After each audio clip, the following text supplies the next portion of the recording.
Good morning, class 10. Let's start the topic of today, land resource. But before starting it, let's revise the previous topic, introductions, types of resources, and the development of resources. This is introduction. This is the type of resources. This is development of resources. This is Rio de Janeiro Earth Summit and Agenda 21. This is resource planning and conservation of resources. And this is the topic of today, land resource. In this topic, you have to read introduction of land resource, land utilization, land use pattern in India, land degradation and conservation of land. तो let's start it. Land, हम लोग land पे रहते हैं और बहुत सारे economic activities को भी हम लोग लैंड पे ही करते हैं और ये इस लैंड को हम बहुत तरीक़ों से इस्तेमाल भी करते हैं।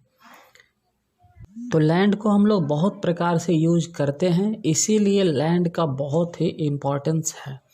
जैसे इसका क्या क्या इम्पोर्टेंस है, यहाँ पे हमने पॉइंट वाइज लिखा है।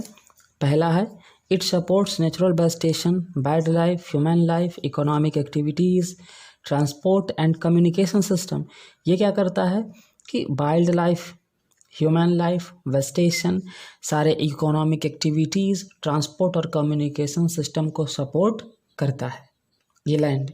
तो ये लैंड जो है ये लैंड इंडिया के अंदर ये लैंड में 5 फॉर्म या 6 फॉर्म में पाया जाता है, जो आप 9th में पढ़े थे।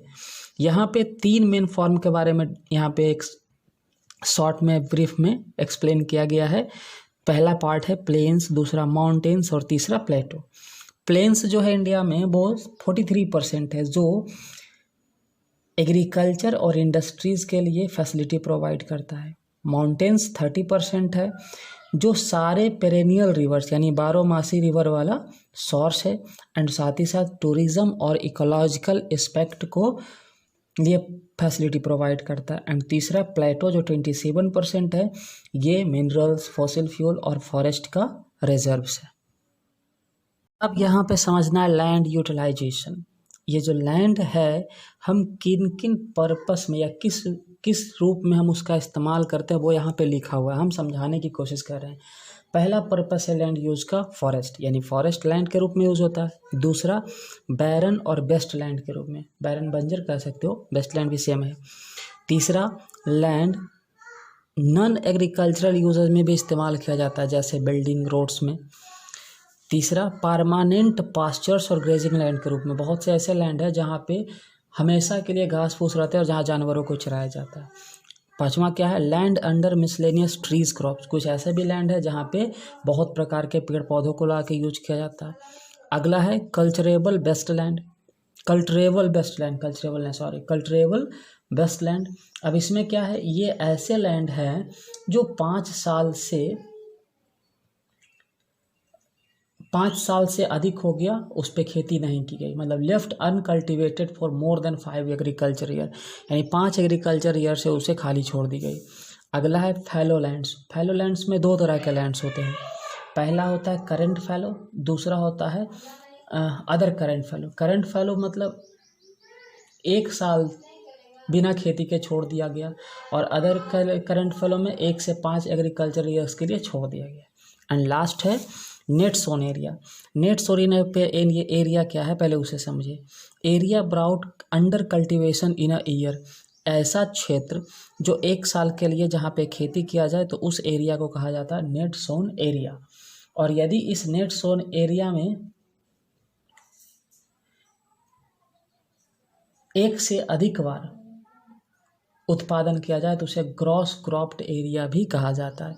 इसी में आप देख रहे हैं इंडिया के लैंड यूज़ पैटर्न का, आपको इसको सुनना है, इसमें टॉप पॉइंट बहुत कम है, हम बस इसे समझाने की कोशिश कर रहे हैं।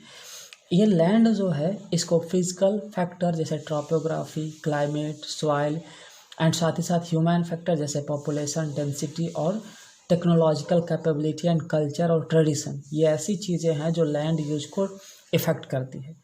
तो इंडिया का लैंड यूज़ हम देखते हैं, इंडिया में टोटल एरिया है 3.2 मिलियन स्क्वायर किलोमीटर, जिसमें से मात्र 93% जोग्राफिकल एरिया ही यूज हो पाता है। तो 7% यूज़ क्यों नहीं होता है? उसका कारण है कि इंडिया का जो नॉर्थ ईस्टर्न स्टेट है असम वाला, भूजंगली इलाका और पहाड़ी इलाका है, साथ ही साथ जम्मू कश्मीर वाला जो पाकिस्तान अपने ऑक्यूपाई किया, चाइना ऑक्यूपाई किया है, उसका सर्वे ठीक से नहीं हुआ है, इसलिए उन सारे क्षेत्रों पे यूज़ नहीं की जाती है। इसीलिए 93% ही लैंड इंडिया यूज़ कर पाता है।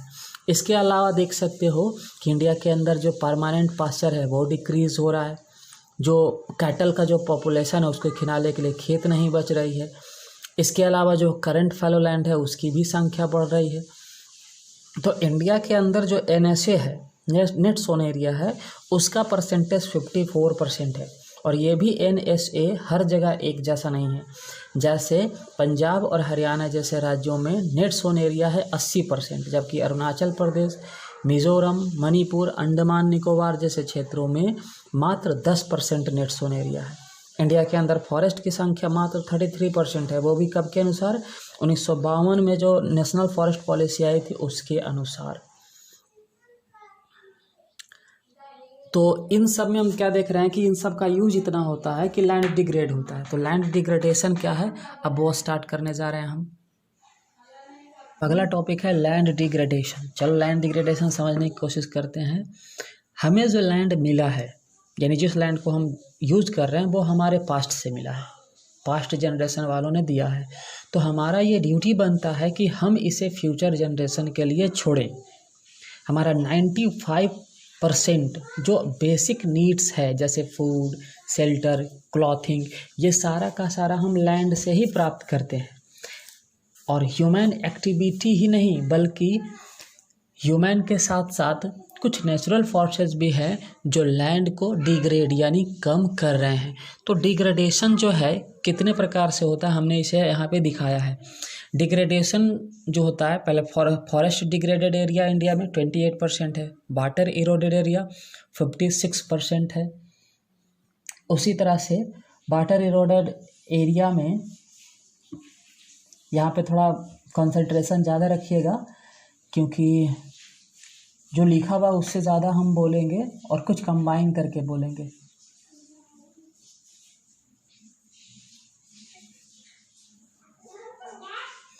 तो वाटर इरोडेड एरिया में Punjab, Haryana, western UP over irrigation के कारण यहाँ पे वाटर इरोडेड एरिया है, जबकि जो रेस्ट ऑफ लैंड है वो सलाइन और अल्काइन डिपॉजिट के कारण है। ये सलाइन अल्काइन डिपॉजिट कैसे होता है, लैंड डिग्रेड करता है, वो भी समझें। आज क्या हो रहा है कि जो मिनरल्स प्रोसेसिंग इंडस्ट्रीज़ है, जहाँ पे लाइमस्टोन और सीमेंट बनती है, वहाँ पे कलसाइड जो मिनरल्स है उसे हवा में छोड़ दी जाती है और वो एटमॉस्फेयर में धूल के साथ मिल जाता है। जब ये ज़मीन पे बैठता है और जब पानी इस पर डाली जाती है, पानी बरसती है, तो वो पानी के साथ ये जो मिनरल्स है कैल्साइट, ये ज़मीन के अंदर प्रवेश करती है, जिसके वजह से वो ज़मीन बैरन हो जाता है। तो इसी को अल्काइन और सलाइन डिपॉजिट कहा जाता है। अब अगला क्या देख रहे हैं आप, कुछ ह्यूमन एक्टिविटीज़ है जो लैंड डिग्रेड करते हैं, जैसे डिफॉरेस्टेशन, आप जान रहे हैं ये क्या है। उसके अलावा ओवर ग्रेजिंग, ये गुजरात, राजस्थान, महाराष्ट्र, MP और महाराष्ट्र जैसे क्षेत्रों में होता है। माइनिंग और क्वेरिंग का एक्टिविटीज झारखंड, छत्तीसगढ़, MP और उड़ीसा में होती है। ये सब ऐसे प्रोसेस है जिससे लैंड डिग्रेड हो रहा है। एंड इसमें लास्ट टॉपिक है कि ये डिग्रेड हुई लैंड को कंजर्व यानी प्रिजर्व कैसे किया जाए। तो लैंड डिग्रेडेशन को कंट्रोल करने के यहाँ पे कुछ तरीकों को हमने लिखा है, आप सुने। पहला है afforestation and proper management of grazing, ये आप समझ रहे हैं। दूसरा है planting of shelter belt. Shelter belt मतलब क्या होता है कि पौधों को एक लाइन से लगाना, जिससे क्या हो, हवा का और पानी का गति स्लो हो सके। तीसरा stabilization of sand dunes by growing thorny bushes, जहाँ डेजर्ट इलाका है वहाँ पे बालुओं पे थॉर्नी बुशेस लगाया जाए जिससे उसका विस्तार रुके।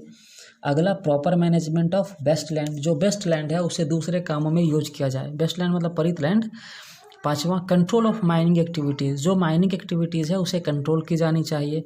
And last proper discharge and disposal of industrial influents, जो इंडस्ट्री से वेस्ट निकलते हैं, कचरा निकलता है, उसे प्रॉपर डिस्चार्ज की जाए ताकि लैंड क्या हो सके, कंजर्व हो सके। तो ये रहा आज का टॉपिक जो अब कंप्लीट होता है। आप इसी से नोट्स बनाएं। और हाँ, मुझे कंप्लेन जो आती है नोट्स को लेकर के कि इस पेज का ये लिखा हुआ नहीं दिखता है, तो हम हर क्लिप में पीछे वाले टॉपिक को रिपीट करते हैं, फिर वहाँ से आप देखिए। और नहीं तो जो लिखा हुआ है हम उसे बोलते हैं, आप उस बोले हुए शब्द को भी सुनने की कोशिश करें कि हम क्या बोल रहे हैं, और उस पर फोकस करके भी नोट्स बनाने की कोशिश करें। सो आज के लिए बस इतना ही।